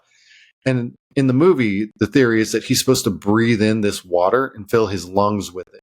And so there's going to be a moment of panic that happens. And so he has to sell this moment because he's not actually breathing the water, right, but he actually is underwater. And so he has to sell the moment like he's drowning. Again, a terrifying scene. I see why they have so many issues with this. But Also, so they're going to send him over the cliff to go get the nuke, and let's just add some more wackiness to this. Why not? I mean, we're here. Let's go for it. They give him like a keyboard on his, like a T9 texting key, like a flip phone keyboard. It's got like big chunky keys on it. Yeah. But the man's got like giant moon gloves. Like he's just gonna fat finger that shit all the way down. Like, what do you expect him to do? He's not hitting one digit on that thing. Not hitting one 3 or 4 thing. more. That's right. Because the idea is they can talk to him through a radio, which apparently, to Mark's point, another technique that Cameron perfected for this movie was like this underwater ability to speak to people and hear, which is like, this guy is just like basically breaking science records and coming up with new things to make a movie about it. Like that's one piece of the movie. They don't even talk about it. Yeah. So he can hear them, but he can't respond because he's got this liquid. He's literally submerged in it. So he would have to answer, like Greg's saying, on his arm with his little keypad. He just saved this woman that he loved, and then he's like, "Okay, bye. I gotta go jump off a cliff." Yeah, BRB. So BRB. So they send him, and again, like I don't know how they film this stuff because I do. Okay, tell us, because they basically send him out there. He's anchored down. He's got weighted boots, and he's got the thing that's taking him down there, like a little engine. Yes. So when you see it in the movie, it shows him jumping off the cliff, and he's just letting gravity do the work to pull him down, basically. And he's got the little submarine thing to like that's supposed to be his exit way out or whatever. In the movie, like you see him like diving, and they mention that it takes like 30 minutes for him to get to the bottom of the trench, just like free falling through the water. And his lights pop on his suit or whatever, and he starts like spazzing out, like texting, like I'm pretty sure he was just fat fingering the whole thing. Yeah. And they were like, he's freaking out. The way they filmed this was because they couldn't film it truly like that, where they were like making him go that far down. They dragged him sideways and filmed it sideways. Oh, so that it looked like he was falling like down a cliff. So if you turn the TV sideways, that's actually what was happening. It was going the other way. Like when Austin Powers is doing it, climbing up, and they turn it, and he's actually right. Great call. Austin Powers win. Austin Powers, just lifting ideas from James Cameron movies. He's cutting edge. He paved the way. If we didn't have The Abyss, we would not have Austin Powers. That's all I'm saying. Greg, do you have an Austin Powers impression? I don't. I can't do that one. I can do a lot of impressions. I don't but have I can't do like, that one. Yeah, baby is like right up your alley. Baby. You hit us with that Kermit. That was good. I forgot I did Kermit. Yeah, I've got a few that I can do. I can do Christopher Walken, but that's for another time. Well, he gets down to the bomb. Yeah. And he has to cut one wire. That's like the easiest thing he's had to do all day. They're like, just cut the one wire. He's like, okay. Yeah. He does do that. But he's kind of like messed up from that pressure is what they're implying. Because and they talk to him the whole time, which I don't think that would have helped. Or I take that back. They talk. The one SEAL who is like has this. He's got the fluid thing that he understands what it's doing. And he basically pioneered it and is talking to them about how it works. He's like, you need to talk to him when he's submerging, right? Homeboy's just like falling with a flare in a dream at this point, right? But instead of it being like good conversation or like lighthearted, Mary Elizabeth decides to like talk about the state of their failed broken marriage. It's like, this, can we get something else here? I don't know. That didn't seem like it was helpful. No, like if I was ever in a intense life or death situation like that, like the last thing I want to talk about is like someone talking to me about my relationship that didn't work. Yeah, she's like, I can never say this to your face, and it's been so hard. It's just like, oh my God, the guy's dealing with a lot here. I know you just woke up from being dead. Maybe talk about, I don't know, what's 1989? The Bad Boy Pistons. You know, do something. Give me that. Anything. Something else. Come on, you gotta make it back. We gotta see the Pistons. Yeah, we gotta see the Pistons. They're back to back titles. Yeah. So he cuts the wire, and they're like, "How much time does he have left, or how much fluid, oxygen? How much, Greg?" They say that he's got like something like 5 minutes of air left, but it took him like half an hour to get down there. Right. And so he basically writes back a novel. He's all like, he's down there just like dying. He knows it's a one-way trip, and he writes this novel to her. He's all ASL question mark. He does LOL. say like, I knew it was over. Lol. I'm dead. Lol. JK. Yeah. It was like very concerning to me that he had done all this, right? And again, we're talking about that storyline. Why are they going down there to get this damn nuke? It almost, the pressure of them just making that choice. Okay, we're gonna save Mary Elizabeth, right? Is that her name? I know her by Lindsay. Yeah. We save Lindsay. Yeah. The love of my life. All right, I'm out. I'm her going to the abyss. He texts her that. He says, "Love of my life." So Yeah, love of my life. He says, "Love you, wife." Yeah. And that's actually supposed to be the first moment we find out that they're married. Oh, really? Because it was just like implied before. They never told us. Well, they say Mrs. Brigham. Oh, Yeah. do they? Yeah, or Bergam She's or whatever. all, don't call me that. She's like, I hate that. Oh, got it. Listen, they don't do a good job of telling us the characters' names. No, it's so terrible. That was easy to miss. The first half hour where we're trying to develop the characters and their relationships is complete crap in this movie. So the thing is, I think they didn't Mike Biehn set the bomb to go off? I think they did. Yeah. That's why he they got to down cut there. it, right? Yeah. It's like, I got to. But otherwise, you're like, fucking leave it. Who cares? You're in the abyss. Like, what does it matter? What is that hitting? I mean, okay, Great maybe point. it causes Yeah, some kind of earthquake.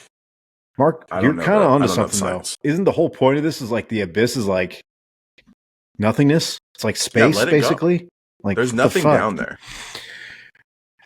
Now we're going to get into Greg's favorite part, which is he's basically going to die. Which, honestly, this movie would have been awesome if it ends there. Badass. Like, fucking You know, cool. okay. Like, maybe it ended there, and then we remove all of the aliens. We got an okay movie. Yeah. we It get would a be better, I Michael think. Bay. Oh, do we get a Michael Bay like American flag? He's getting the send off from all the all the Medal of soldiers Honor at or the something. graveyard. Presidential hell Medal of yeah. Freedom. Yeah. That sounds like the ending of Armageddon. Boom. Great movie, by the way. Formula. I talk about the formula every podcast. There's a formula to these things. True. But so instead, we don't get that, right? We don't get that. What do we get, Greg? No. Oh. So we're like, all right, so how's Homeboy going to get out of the abyss? Like, he doesn't have enough air to go. And then we get one of those little glowy light things, the lights, jellyfish, alien entities. NTI shows up. And now it's got like this weird hand that looks like the cover from a Dead Kennedys album. It kind of does. You know what I'm talking about, Joe? And fresh fruit for rotting corpses or whatever. Isn't that what it is? fresh fruit for rotting vegetables. For rotting vegetables, yeah. Yeah. And we get the little hand come out and it grabs them and it's like, take my strong hand. And it takes them and it brings them onto what we see is like a much bigger ship, like an alien spacecraft. And they dump him on it. Yeah. And then they somehow spread the water so he's got like a pocket of air somehow down there now. I guess they keep oxygen on these. Don't ask questions. Mhm. Called it the human room. The human room. Is that what it's called? No, I notated it Oh. because I had the same thought as Greg. I was like, I think they just have a human room because Greg will talk about it. Yeah. There's also a TV down there, a little bit. Yeah, apparently there's a screen, Yeah. flat screen. Greg, So he takes the mask off and like pukes up his salmon liquid. Yep. 2 questions for you. So the ship and did you ever see the movie Flight of the Navigator? It's kind of a kid's movie from the 80s. You ever seen No, this? I never saw that one. All right, scratch that. I'm familiar with it, but I've heard of it, but I've never seen it. The ship looks like the Flight of the Navigator ship kind of to me. The other thing that made me think of is Tron. Like all the colors. I can see that. Which Tron kicks fucking ass. Tron's a good movie. Okay. I'm glad we're in agreement there. So you're right. So he coughs up all of the fluid. So he's basically fully able to breathe. And this is where we get the divergence between the two. Correct. The theatrical version and the special edition version, or the uncut version. So why don't you take that? This is why this movie doesn't make any sense here. Yeah. And it feels this is like the last 10 minutes of the movie, and it just falls flat on its face so bad in the theatrical version. Because in the theatrical version, we get him staring at the aliens through like the water wall. And that's that. So I'll come back around to that in a second. In the extended version, the aliens show him that they saw what was to come of the world and how humans were warmongers and all this other stuff, and there was going to be tidal waves, and they show him all of that, like a premonition of things to come. And so that kind of ties that together a little better as to like the whole thing with the warhead and the aliens. It's like, okay, I don't understand why they just didn't do that. Just, James, can you just put that in like a 60-second segment? So weird. And the big tsunami thing was, because you can watch part of that special edition on YouTube, which I watched it. It's pretty, of course, it's fucking awesome. There's 2 versions of that though. Yeah. Because there was like an original one, then they went back and redid the graphics and made it better. And then they were like, tsunami we're getting rid of all of it. Now we're not doing none of it. We're doing it for the extended special edition or whatever. And then the part of the movie that just pisses me right off, they somehow float this giant alien spaceship all the way to the surface, and everyone on the surface gets lifted up, and everyone from down below gets lifted up in the space station or the substation, and they all end up on the surface. And it's almost like we were kicked into high gear, like, hey, we're closing shop. You got to be out of here in the next 6 seconds. Last call. I forgot to mention why they were even sent up there. A certain dimension was mentioned. Tell me. So he's sending that novel, right? He's about to die. He's sending, I knew it was a one-way ticket. Love you, wife. Yep. You know, the whole time Ed Harris is talking to these aliens, which is very reminiscent of Arrival with Amy Adams. First thing I thought about, except, I guess there's a big wall in between them. Anyways, he's talking to them and asking them why. Why are you doing this? Like Greg said, they're showing him all the bombing. He's like, what can we do? This is the extended version. Why am I alive? Yes, the theatrical people did not get this. Right. Oh, man, if they knew that it was all about love, man. It was all about love in the 1990s to save the world, to stop a tsunami that would have, I assume, kill a lot of people, if not the whole planet. Yeah. I mean, that's basically the fifth what dimension. Well, because that is the special edition. The theatrical version that's on Disney Plus, the one that I watched, the one that I think is the most easily available. He's like, why are you doing this for me? Why did you save me and all this other stuff? And they're like, oh, we basically liked that you sacrificed yourself, and we see that you're married. That's it. The aliens are just into marriage. Yeah, they like that. And so they're like, they show him the clip of him saying, love you, wife. They're like, oh, we like marriage. We're good. So that's kind of cool. It is kind of cool. It's a little cheesy. They show them on the surface, and they're like all the ships, like, and the Coast Guard or whatever, were all on the surface. They all get lifted up by this giant spaceship, and like the submarine gets lifted, or everything gets lifted. I'm like, yo, those things are not constructed to be lifted by such narrow points of 2 points of contact, people. We're going to snap in half here. That's true. And They get out and they just run and hug and kiss, and the movie's over. It's like, wait, what? Is nobody going to address the fact that we just floated to the surface on an alien? I'm mad as hell. And roll credits. Yeah, it definitely like rushed it a little bit at the end there. I totally agree. And I think another Chris Elliott. we get some Chris Elliott stuff. more Doritos, Chris Cabin Elliott. Boy. Yeah. Yeah. It just seemed like Cameron is not fully comfortable with like people and like writing about them. Go on. Go on, Joe. He would much rather talk about the aliens and underwater, the cool stuff that he can do with water. Yeah. I think that's where he's like, this is my sweet spot. He's all, I just love aliens and water people. I kind of think so. And that's the stuff that's great in this movie. He sets everything up really well. So I think what Cameron is good at is obviously the technicality stuff, the technical prowess. He also sets up the stuff correctly. You know, like we were talking about, almost to a fault, where it's like, we got this that's happening. The crane falls and it's going to hit the substation, but it doesn't hit the living quarters. It hits the edge of it, so they're okay for a second, and then it's going to drag them, and it pulls them to the abyss. Same thing with like Mary Elizabeth. We got to get her out. She's going to die, but we're going to bring her back, and then we got to get rid of the bomb. He's very good at that, but the minutia and like the connection between human beings, he just has a hard time when it comes to writing that stuff. I think he should have had Tarantino write some dialogue for these people. Totally, dude. Yeah, and more feet in this movie would have worked also. Yeah. Who said that? They're only it's only saved because the two leads are really good, that you can like handle the stuff that's happening in between the action stuff. For me. Right. Yeah. They were very good. Ed Harris, Michael Biehn, Mary Elizabeth, they saved this movie. Yeah. It's got it's got too many stories, too many plots happening all at once. Yep. Special effects, amazing. Out of this world, cutting edge technology for 1989.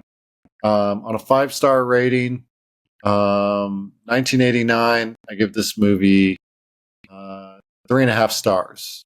Wow. Today. Wow. Oh, okay. You got 2 ratings. Okay. Yeah. Today, I give the movie 2 stars. Okay. I'm not going to do the 2 different ratings because that confuses me. Did you see it in night? How old were you? Well, don't dox yourself. You liked it a lot, like, so you liked it in 1989 or 1990. Are you asking me or yeah, Joe? You. Oh, yeah. 1989. It was cool. It was scary. Okay. I was a kid. I didn't know any better. This is like a 2.5, maybe 3, borderline 3, probably 2.5. We're like right in the same wheelhouse for where we would rate. It's worth seeing. Yes. And watch it with the mindset of they actually were underwater filming this, and the technology that was created to film this is incredible. Basically set us up to have so many other movies like Armageddon, Terminator 2, Austin Powers. Austin Powers. Even the special effects approach is basically that studios are still making today. And you know what? I'm kind of pissed off at Jim Cameron about this because I don't like a lot of special effects. I think they ruin a lot of movies. I wish that it was more practical. And because everybody thinks they're Jim Cameron and they're not. That's part of this. Is like he is so far ahead of everybody that he can make a movie that's what? How old is this movie, Greg? 1989. 35 years old. And it's still pretty technically impressive. Yeah. But you look at a movie from like 3 years ago and you're like, that movie was like shit. Yeah, agreed. Like the Flash. Look at the Flash. Yeah, you movie. look at the graphics for some of them, you're like, this is dog water. Like, what is happening here? So, that's part of what it's like. Everyone thinks that they can do what he does and they can't. And that has made, mainstream movies not as good because everyone's like, we'll just finish this in post. We'll put some CGI on it. It's like, yeah, it looks like that. It looks like you did that. If you look at how he did it, he's fucking Ed Harris learned how to fucking be a professional diver. Almost died. Incredible. So I think you're right, Greg. If you approach this movie, if you've not yet seen this and you're not sure if you want to, the technical side and the stuff they're doing is like incredibly astounding from a physicality standpoint. How they film this stuff, the special effects, the paces these actors were put through, it's unbelievable. I don't think Jim Cameron would be someone I would want to work for. It seems like everybody that did work for him on this movie absolutely hates him still to this day. I think Mary Elizabeth didn't do a lot of movies after this for a while because she was like traumatized. Yeah. Yep. He's a perfectionist. Yep. Yeah. He's a pain to work for. It's got to be. And he's. I would. Go ahead, Mark. Sorry. I was just gonna say, y'all are bashing it quite a bit. I think you've liked it more. Yeah, Mark likes it more than we do. Yeah, I did. So I watched. You had never seen this, right? I never saw it. Okay. Yeah. I had no clue what it was about. All I know is that it made me feel stuff. It made me feel real like claustrophobia, real panic, real like anxiety in these situations that I don't know if it's maybe because he filmed it real up close or there's really no soundtrack besides water noises.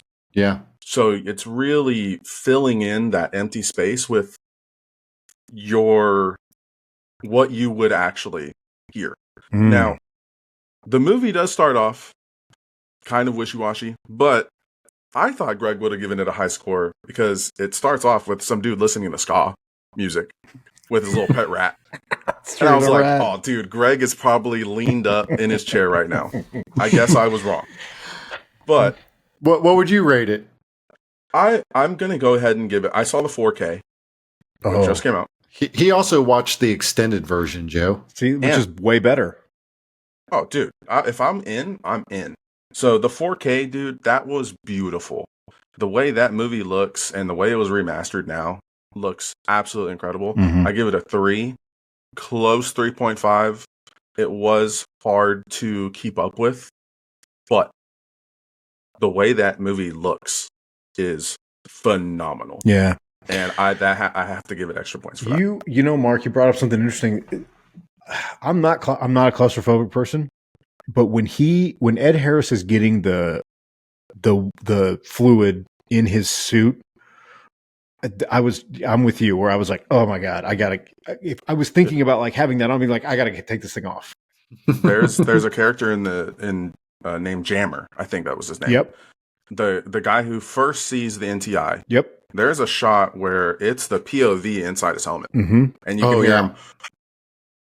You can hear his cadence of breath gets faster and faster and faster. He finally sees it, the NTI, because he loses his rope. He loses all sight of like seeing anyone that he's near, and then he sees the NTI pull up to him or come up, and it's all pretty, and you hear his voice, like the cadence of his breathing, slow down. And then he like passes out, and we don't see him until he people. I feel like so many video games stole that idea and ran with it because that just became the norm for video games that are first person. Yeah, man. The POV was. I don't know if anyone had done a POV before that, like a POV underwater in a tank. Certainly not underwater. There's no way. No way. So, this was a good experience to watch this. I'm glad we covered it. It was a good recommendation from our listeners. Definitely check it out. Know what you're getting, but you are getting like Mark was just saying, visually it's stunning, and the prowess that's being put into the technical side of it is really like pretty unbelievable still. Greg, what else we got? What movie are we doing next? Well, we've debated, and I had to twist your arm. And we're doing I believe it is 1973. So let me find out. We didn't cover the box office, but that's okay. We'll talk about it some other time. It didn't make a lot of money. It didn't make it broke even, I think. Yeah, barely. Broke even. Barely broke even, which is crazy because it basically like set the precedent for like special effects in movies. Okay, we are doing the 1973 Boston crime drama, The Friends of Eddie Coyle. Robert Mitchum is Eddie Coyle. He's the lead. Greg, you'll remember You remember Robert Mitchum from our Yakuza film a couple months ago. There's some familiar faces in it. It's a little bit of a slow burn, so I want you to take your time, audience and Greg, but I think you're going to enjoy it. And it's also one of the 3 lines in our intro. One of those lines is from this film, so it's something we have to do. So we're doing it next week. Cool. Only right. It's only right. That's correct. The Like, follow, subscribe. Yeah, like, follow, subscribe. The Prime Cut Podcast at gmail.com. Get on TikTok. I don't know. What is that? Whatever that is. At Prime Cut Podcast, Greg. Is that it? Yeah, that's it. That's it. Okay. Stick with us, guys. Thanks for listening, and we'll talk to you next time with Friends of Eddie Coyle. Do your homework. Out. Later, guys. We're out.